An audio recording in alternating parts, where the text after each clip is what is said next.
আল্লামা সাঈদীর নামে পর্যন্ত ধর্ষণ মামলা দিয়েছে। যেই মহিলাকে সাজিয়ে নিয়ে এসেছিল পিরোজপুর থেকে, যে বলবেন যে আমাকে ধর্ষণ করেছে, অ্যাডভোকেট তাজুল ইসলাম আদালতে জিজ্ঞাসাও করেছে যে এই মেয়ে, আপনাকে কি মাওলানা সাঈদী ধর্ষণ করেছে? বলছে জি হ্যাঁ।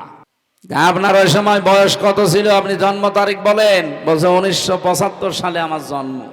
ধর্ষিতা হয়েছেন কত সালে? 1971 সালে। অ্যাডভোকেট তাজুল ইসলাম বলেছিল যে মাননীয় আদালত, তাড়াতাড়ি এই পয়েন্টটা লেখেন, এ মহিলার জন্ম 75-এ, ধর্ষিতা হয়েছে 71-এ, ওটা কি রুহের জগতে? ওই দিনই মামলা ঢিসমিস হয়ে যাওয়ার কথা না?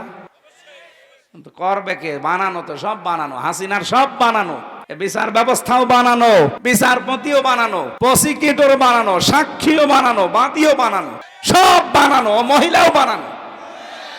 নাই তো 75-এ জন্ম নিয়ে 71-এ ধর্ষিতা হয়, ওটা হলে নাই রুহের জগতে হতে পারে। কিন্তু মামলাটা ঢিসমিস হয়নি, কারণ বিচারপতি যারে বানিয়ে রেখেছিল কালামানিক, ওর বিসি উড়িয়ে গেছে, ওর বিসি উড়িয়ে দিয়েছে। সিলেটের মানুষেরা পালিয়ে যাচ্ছিল, আমার সামনে পড়লে আমি গোড়া থেকে কেটে দিতাম।